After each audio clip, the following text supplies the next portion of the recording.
Happy New Year, everyone. January 1st, 2021. Thank you all for being here. بسم الله الرحمن الرحيم.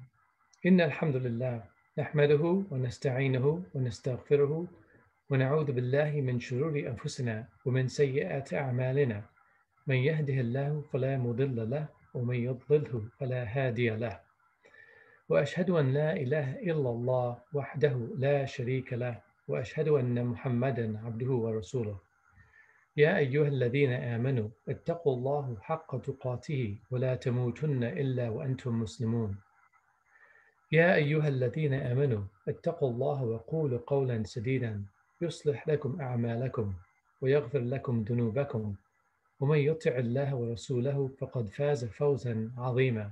All praises belong to Allah. We praise Him and we ask Him for guidance and for forgiveness. We seek protection in Allah from the malice of our own souls and the evils of our own actions. Whoever Allah guides, no one can lead him or her astray. And whoever He leads astray, no one can lead him or her back to the straight path. I bear witness that there is no other God but Allah by Himself, no associates with Him, and I bear witness that Muhammad is His servant and messenger. O you who have believed, be mindful and reverent of Allah as He should be, and do not die except as a Muslim. O you who have believed, be mindful of Allah and always say a word directed towards the truth, so that He can make your conduct whole and sound and forgive you for your sins. And whoever obeys Allah and His messenger has then attained the highest achievement. Again, my brothers and sisters, Happy New Year, Happy 2021. We're going to talk today about time. Time is a constant theme in our lives and in our tradition. Many of us measure the passage of time by the year, by the passing of the year. And for many of us, with the new year comes a time to reflect. Where am I? Where or how was I last year? Where am I going? What is this year going to be like? Around this time is a time where many of us reflect on ourselves, on our community, and on the world. Whether we like it or not, we think about time constantly, consciously and subconsciously. So 2020 is gone and 2021 is upon us.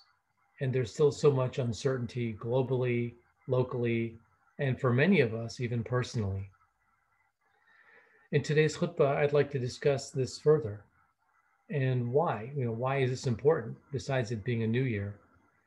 I think it's important to pause and reflect on time because in our tradition, like in many traditions, time is a constant refrain.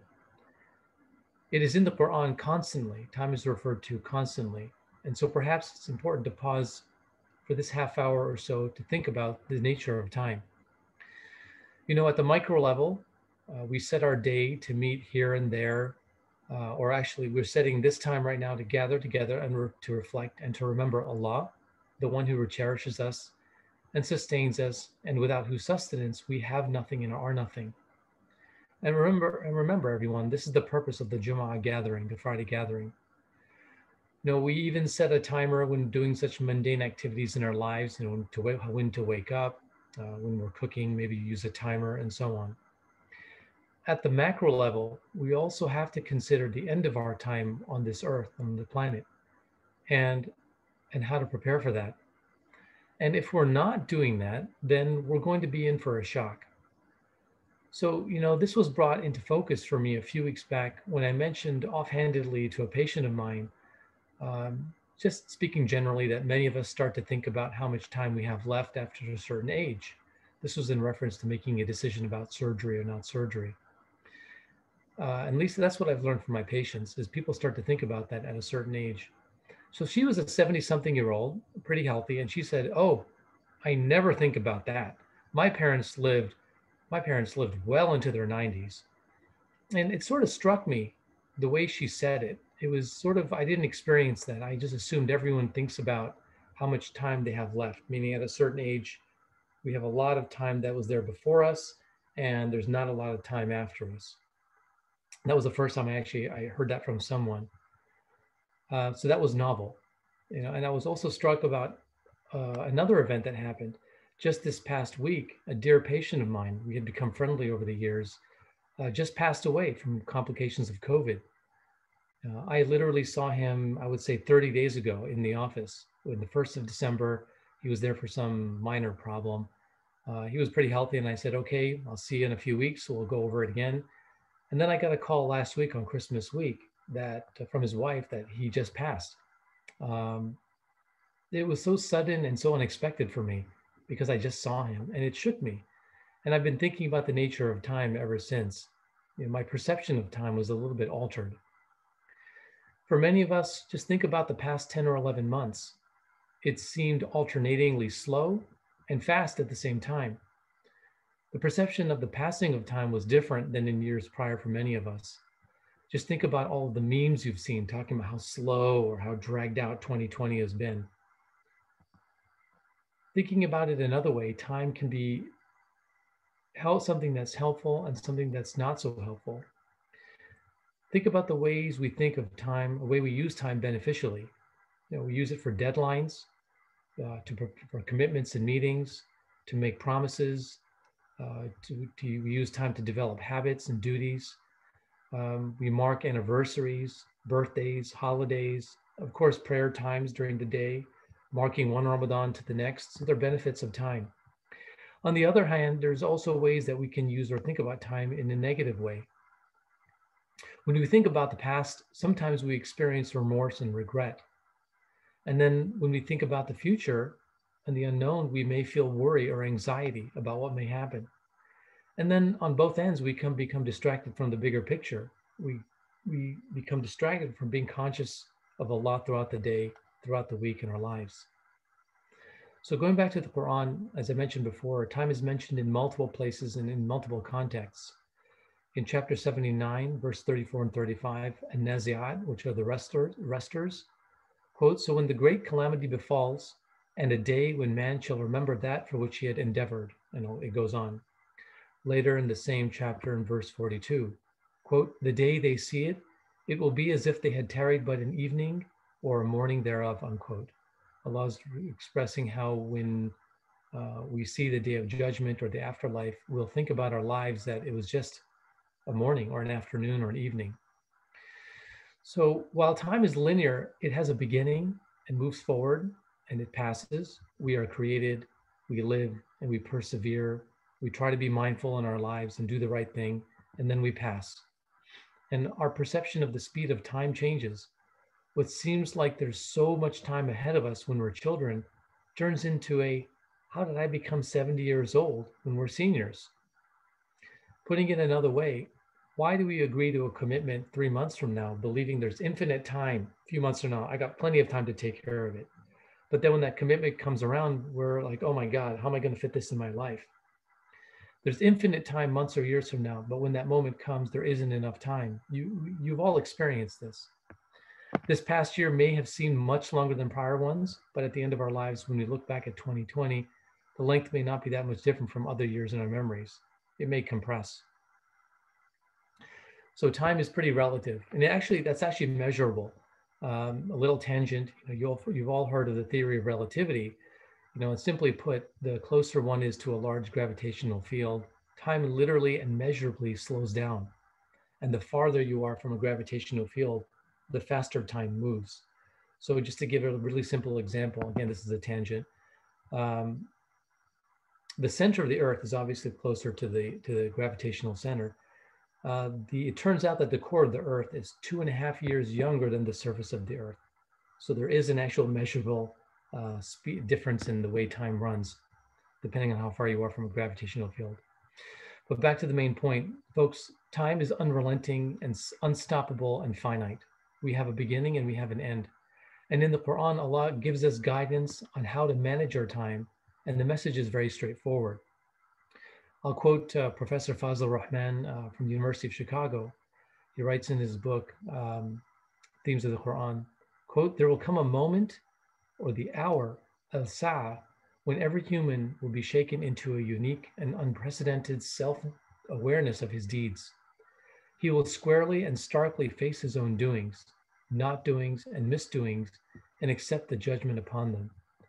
That man is generally so absorbed in his immediate concerns, particularly selfish, narrow, and material concerns, that he does not heed the ends of life and constantly violates moral law, unquote. That time is coming quickly, my friends, just as quickly as that commitment you have months from now will show up instantly. As I mentioned in the beginning, time can be seductive. We can spend time ruminating over the past and be sorrowful and remorseful. And sometimes that's actually healthy. But after a certain point, ruminating over the past becomes toxic and distracting from the present, the here and the now. At the other end, having some anxiety and concern about the future can be healthy.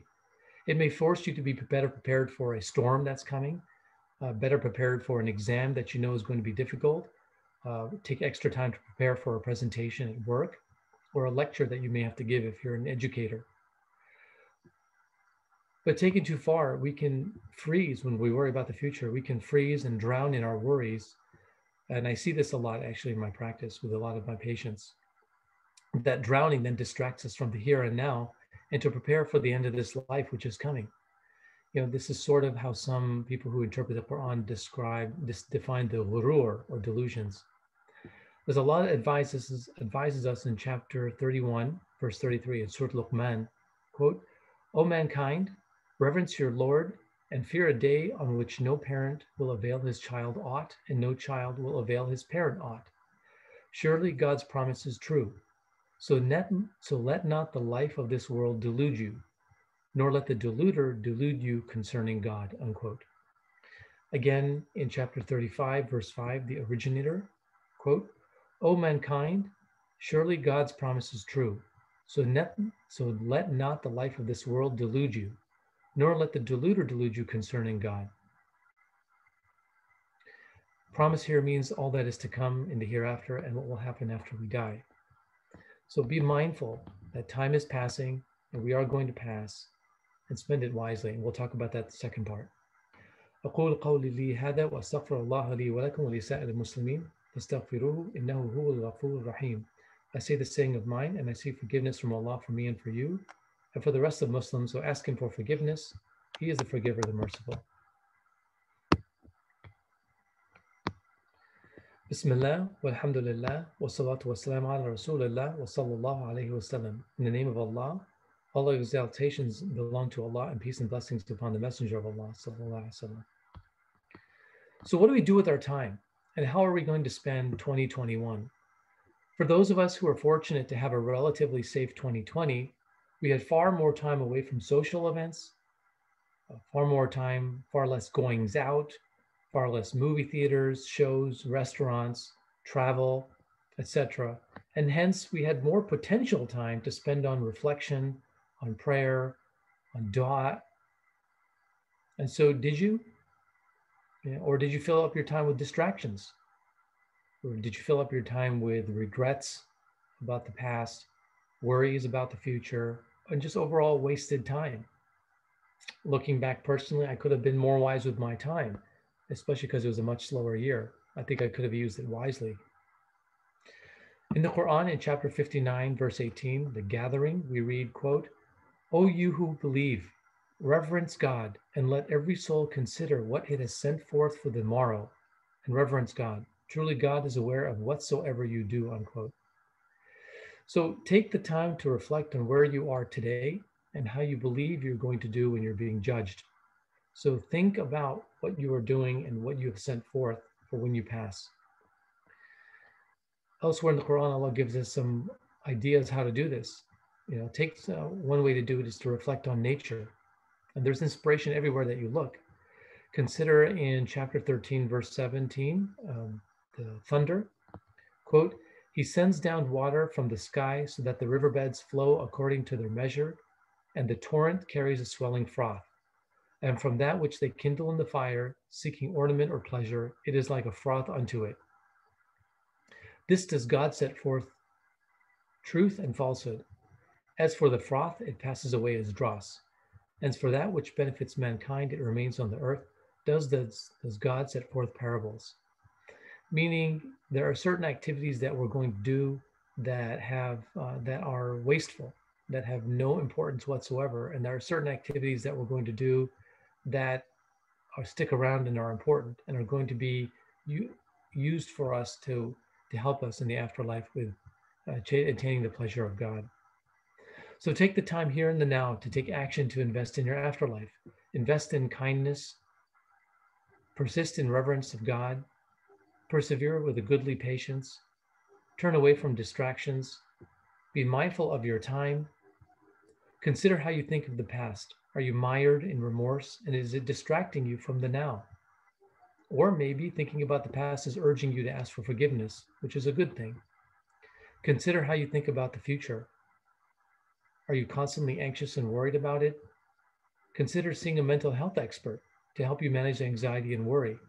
In some communities, it's considered taboo, but I would hazard a guess that there's a lot of untreated anxiety and depression in certain segments of the Muslim community. Seeking professional help can help one free their mind and invest in good acts, so your mind is free to invest in good actions to send forth for tomorrow. So time is important, folks. Use this time to think about what you've done and how you'd like to spend the next today, tomorrow, and the rest of the year. And remind yourself to do that all the time. I ask Allah to grant us the mental clarity to be in the present. I ask Him to provide us the opportunity to do good actions every day. I ask Allah to accept our good actions and our good intentions and to place them on our scale on Judgment Day. I ask Allah to protect us from regret about the past and to protect us from worry about what may come. We ask you, Allah, for your help. We ask you because we are helpless without you. We ask you, Allah, for your grace and your mercy and your unlimited forgiveness to forgive us for our mistakes. We ask you, Allah, for your guidance and for our safety. I thank you all for being here today. Hope you're having a happy new year today. Announcements that are upcoming.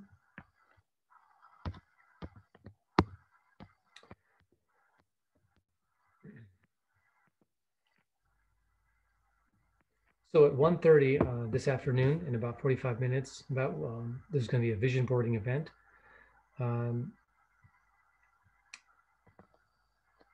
So basically, the past year was full of difficulties, unexpected lessons and challenges, and new ways to connect, live, and love. What are you looking forward to in 2021, and what are your goals and aspirations and hopes? So join us at 1:30 p.m. today for a vision boarding event to help put it all down in a way you can display and keep up with. Fauzia Ghafour Khawaja and Yasmin Turk will be your guides during this interactive event and virtual event.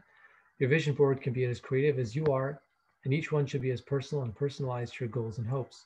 This event is fun for all ages.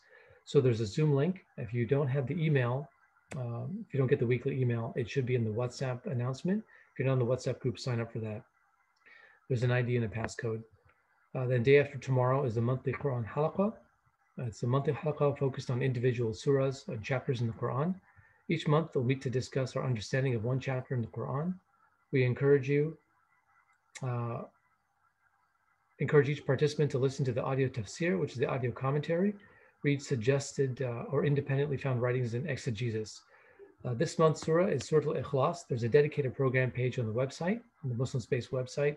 There's a whole playlist there to listen to some audio commentary on the surah, and that'll be on Sunday at 11 a.m. Central Time.